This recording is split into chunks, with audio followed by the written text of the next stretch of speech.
Supporting PC உங்களை அன்புடன் வரவேற்கிறது. நாம இன்னைக்கு பார்க்க போறது 1ஆம் வகுப்பு 2வது பருவம் இவிஎஸ் வினா விடைகள் தான் பார்க்க போறோம்.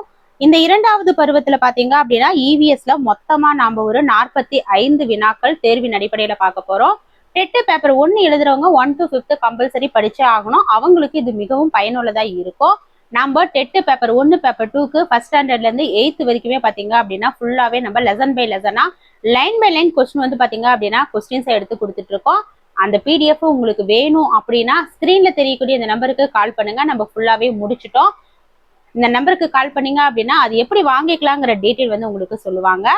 ஃபர்ஸ்ட் கொஸ்டின், கொடுக்கப்பட்டுள்ளவற்றில் தானிய வகையை சார்ந்தது எது? கொடுக்கப்பட்டுள்ளவற்றில் தானிய வகையை சார்ந்தது கம்பு. கீழ்கண்டவற்றுள் எவை உடலுக்கு ஆற்றலை தரும் முக்கிய உணவாகும்? கீழ்கண்டவற்றுள் எவை உடலுக்கு ஆற்றலை தரும் முக்கிய உணவாகும்? அரிசி மற்றும் கோதுமை உடலுக்கு ஆற்றலை தரும். பருப்பு வகைகள் நமக்கு எதனை அதிக அளவில் வழங்குகின்றன? பருப்பு வகைகள் நமக்கு புரதத்தை கொடுக்கின்றன. புரோட்டீன் வந்து நமக்கு பருப்புல தான் கிடைக்குது. பொருந்தாத ஒன்றை கண்டறியவும். பொருந்தாதது ஆப்பிள், முருங்கைக்காய், கேரட், பீட்ரூட் எல்லாமே பாத்தீங்கன்னா காய்கறி வகைகளை சார்ந்தது. ஆப்பிள் மட்டும்தான் பழம். இந்த மாதிரிதான் பொருந்தாதது, தவறானது அந்த மாதிரி கேட்பாங்க. பால் மற்றும் பால் சார்ந்த பொருட்கள் நமக்கு எதை கொடுக்கின்றன? பால் மற்றும் பால் சார்ந்த பொருட்கள் நமக்கு பலமான எலும்புகள் மற்றும் பற்கள் தருகின்றன. பசுந்தாள் காய்கறிகளில் அதிகப்படியாக காணப்படுவது எது? பசுந்தாள் காய்கறிகளில் அதிகப்படியாக காணப்படுவது தாதுக்கள் மற்றும் வைட்டமின்கள். தேன் எதிலிருந்து பெறப்படுகிறது? தேன் எதிலிருந்து பெறப்படுகிறது? பூக்களிலிருந்து தேன் பெறப்படுகிறது. ஆரோக்கியமான உடல் நலத்திற்கு நாம் தவிர்க்க வேண்டிய உணவு எது? ஜங்க் ஃபுட், அதாவது துரித உணவுன்னு சொல்லுவாங்க. அதை நம்ம அவாய்ட் பண்ணணும். முழுமையான உணவு என்று அழைக்கப்படுவது எது? முழுமையான உணவு என்று அழைக்கப்படுவது பால். கிழங்கு வகை காய்கறிகளுக்கு உதாரணமாக எதனை கூறலாம்? கிழங்கு வகை காய்கறிகளுக்கு உதாரணமாக உருளைக்கிழங்கு. தானியங்கள் மற்றும் பருப்பு வகைகளை ஒப்பிடுகையில் கீழ்கண்டவற்றுள் எது சரியான கூற்று? தானியங்கள் மற்றும் பருப்பு வகைகளை ஒப்பிடுகையில் கீழ்கண்டவற்றுள் எது சரியான கூற்று? தானியங்கள் ஆற்றலை தருகின்றன. பருப்பு வகைகள் உடல் வளர்ச்சிக்கு உதவுகின்றன. குழந்தைகளுக்கு முழுமையான உணவு என்று பரிந்துரைக்கப்படும் ஒன்றில் அதிகப்படியாக காணப்படும் தாது எது? குழந்தைகளுக்கு முழுமையான உணவு என்று பரிந்துரைக்கப்படும் ஒன்றில் அதிகப்படியாக காணப்படும் தாது எது? கால்சியம். ஒரு சிலர் வந்து கமெண்ட் பண்ணியிருந்தீங்க, நான் பேசுறது வந்து உங்களுக்கு வந்து டைட்டிலா வருது, தமிழ்ல வருது, இல்லை இங்கிலீஷ்ல வருது அப்படின்னு சொன்னீங்க. அது நீங்க யூடியூப்ல பார்க்கும்போது மேல பாத்தீங்க அப்படின்னா சின்னு 2 லெட்டர் போட்டிருக்கோம், பாக்ஸ் மாதிரி போட்டு. அதை நீங்க கிளிக் பண்ணீங்கன்னா அந்த லெட்டர் வராது உங்களுக்கு. ஏன்னா டைட்டில்ல வர்ற மாதிரி அது யூடியூப்லயே செட் பண்ணிருக்காங்க, நாம பண்றது கிடையாது. நான் அப்படி வேர்டு கொடுக்க கிடையாது. அப்படி உங்க போன்ல வருது அப்படின்னா நீங்க அந்த யூடியூப்லயே மேல பாத்தீங்கன்னா சீனு சின்னதா லெட்டர் போட்டு ஒரு பாக்ஸ் மாதிரி போட்டிருக்கோம். அதை கிளிக் பண்ணீங்க அப்படின்னா உங்களுக்கு அந்த டைட்டில் வந்து வராது. சரிங்களா? அடுத்து, சமைக்காமல் உண்ணக்கூடிய உணவுகளை தேர்ந்தெடுப்பதன் அவசியம் அறிவியல் காரணம் என்ன? சமைக்காமல் உண்ணக்கூடிய உணவுகளை தேர்ந்தெடுப்பதன் அறிவியல் காரணம் வெப்பத்தினால் அழியக்கூடிய வைட்டமின்களை முழுமையாக பெற. சமைக்காம உண்ணக்கூடிய உணவுகளை தேர்ந்தெடுப்பதனுடைய அறிவியல் காரணம் வெப்பத்தினால் அழியக்கூடிய வைட்டமின்களை முழுமையாக பெற. கீழ்கண்டவற்றில் உடல் காக்கும் உணவுகள் என்ற பிரிவின் கீழ் வருவது எது? கீழ்கண்டவற்றில் உடல் காக்கும் உணவுகள் என்ற பிரிவின் கீழ் வருவது பழங்கள் மற்றும் காய்கறிகள். உணவில் நறுமணத்திற்காகவும் செரிமானத்திற்காகவும் சேர்க்கப்படும் மசாலா பொருட்கள் தாவரத்தின் எந்த பகுதியிலிருந்து பெறப்படுகின்றன?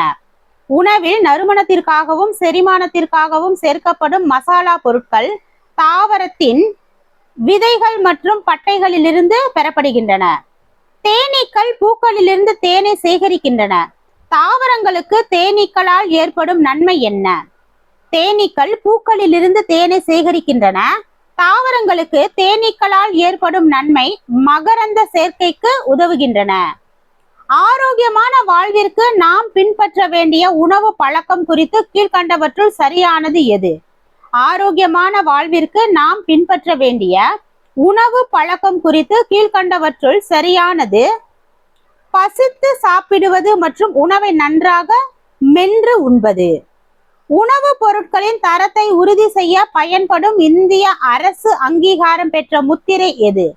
உணவு பொருட்களின் தரத்தை உறுதி செய்ய பயன்படும் இந்திய அரசு அங்கீகாரம் பெற்ற முத்திரை அக்மார்க். இது அக்மார்க்கானது, குவாலிட்டியானது அப்படி சொல்றதுனால தரமானது அப்படின்னு. பொருந்தாத இணையை கண்டறிக. இங்க பொருந்தாதது பாத்தீங்கன்னா துவரம் பருப்பு எண்ணெய் வித்து. துவரம் பருப்புல இருந்து துவரம் பருப்பு எண்ணெய் வித்து கிடையாது.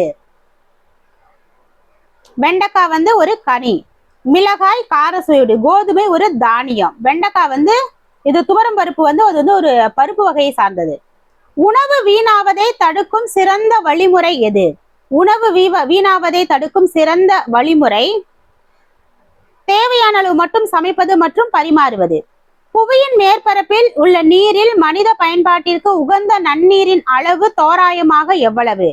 புவியின் மேற்பரப்பில் உள்ள நீரில் மனிதன் பயன்பாட்டிற்கு உகந்த நன்னீரின் அளவு 3% குறைவு. வளிமண்டலத்தில் உள்ள நீராவியானது குளிர்ந்து மழையாக பொழியும் நிகழ்வின் பெயர் என்ன? வளிமண்டலத்தில் உள்ள நீராவியானது குளிர்ந்து மழையாக பொழியும் நிகழ்வின் பெயர் சுருங்குதல். கீழ்கண்டவற்றுள் எது நீரின் நிலைகளில் சேராதது? நீரின் நிலைகளில் சேராதது ஒளிநிலை. திட, திரவ, வாயு இதெல்லாமே பாத்தீங்கன்னா நீர்நிலைகள்ல சேரக்கூடியது. மழைநீர் சேகரிப்பின் முதன்மையான நோக்கம் என்ன? மழைநீர் சேகரிப்பின் முதன்மையான நோக்கம் நிலத்தடி நீர்மட்டத்தை உயர்த்துதல். தாவரங்கள் தங்களுக்கு தேவையான நீரை எதன் வழியாக உறிஞ்சுகின்றன?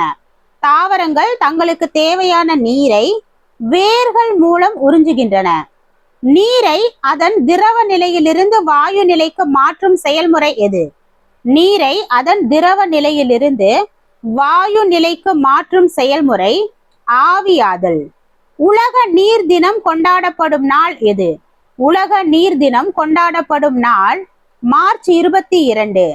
பாதுகாக்கப்பட்ட குடிநீரில் இருக்க வேண்டிய மிக முக்கியமான பண்பு எது? பாதுகாக்கப்பட்ட குடிநீரில் இருக்க வேண்டிய மிக முக்கியமான பண்பு நிறம் மற்றும் மனம் அற்ற நிலை. நிறம் மற்றும் மனமற்ற நிலை. கடல் நீர் ஏன் குடிப்பதற்கு ஏற்றதாக இல்லை? கடல் நீர் ஏன் குடிப்பதற்கு ஏற்றதாக இல்லைன்னா அதுல அதிக அளவு உப்பு கரைந்துள்ளதால். நீரை சேமிக்க உதவும் பழமையான நீர் மேலாண்மை முறை எது? நீரை சேமிக்க உதவும் பழமையான நீர் மேலாண்மை முறை ஏரிகள் மற்றும் குளங்கள் அமைத்தல். பனிக்கட்டி நீரில் மிதப்பதற்கான அறிவியல் காரணம் என்ன?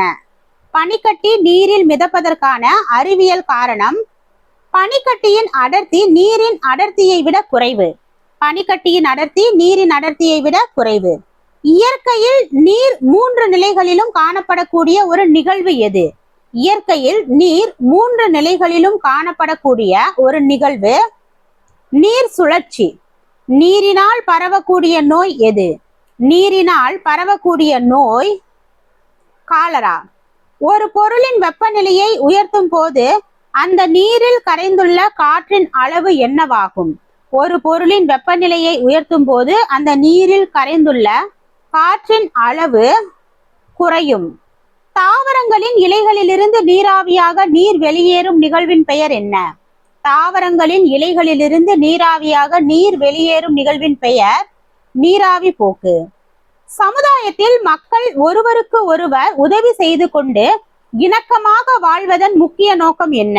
சமுதாயத்தில் மக்கள் ஒருவருக்கொருவர் உதவி செய்து கொண்டு இணக்கமாக வாழ்வதன் முக்கிய நோக்கம் பரஸ்பர உதவி மற்றும் பாதுகாப்பு.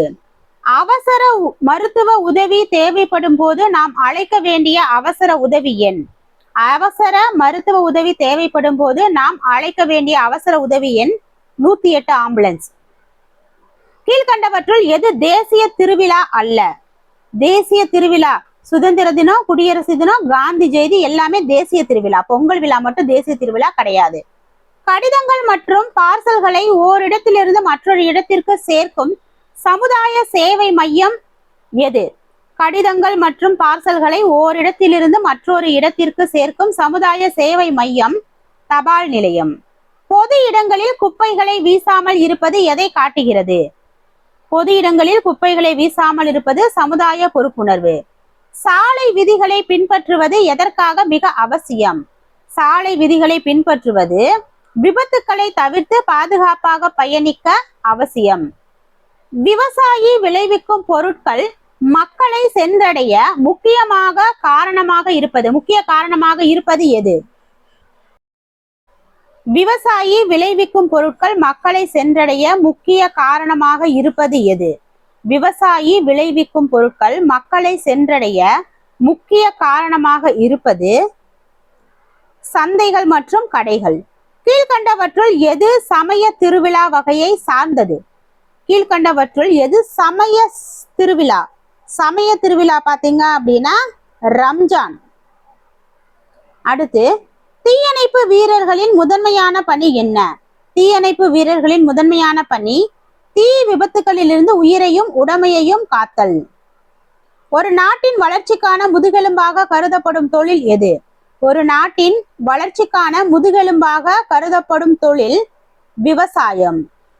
அதாவது ஃபர்ஸ்ட் ஸ்டாண்டர்ட்ல செகண்ட் டேர்ம்ல இவிஎஸ்ல மொத்தம் 45 வினாக்கள் வந்து ஃபுல்லாவே நம்ம கவர் பண்ணிருக்கோம். எதுவுமே மிஸ் ஆகல.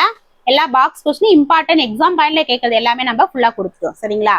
இதே போல ஃபர்ஸ்ட் ஸ்டாண்டர்ட்ல இருந்து 8th வரைக்கும் உங்களுக்கு பிடிஎஃப் வேணும் அப்படின்னா ஸ்கிரீன்ல தெரிய நம்பருக்கு கால் பண்ணுங்க. எப்படி வாங்கிக்கலாம் அப்படிங்கறத வந்து உங்களுக்கு சொல்லுவாங்க. இதே போல அடுத்தடுத்து என்னென்ன வீடியோக்கள் வேணும் அப்படிங்கறதையும் மறக்காம கமெண்ட் பண்ணுங்க. இந்த வீடியோக்கள் உங்களுக்கு எந்த அளவுக்கு பயனுள்ளதா இருந்தது அப்படிங்கறதையும் சொல்லுங்க. தேங்க்யூ. அடுத்த கிளாஸ்ல பார்க்கலாம்.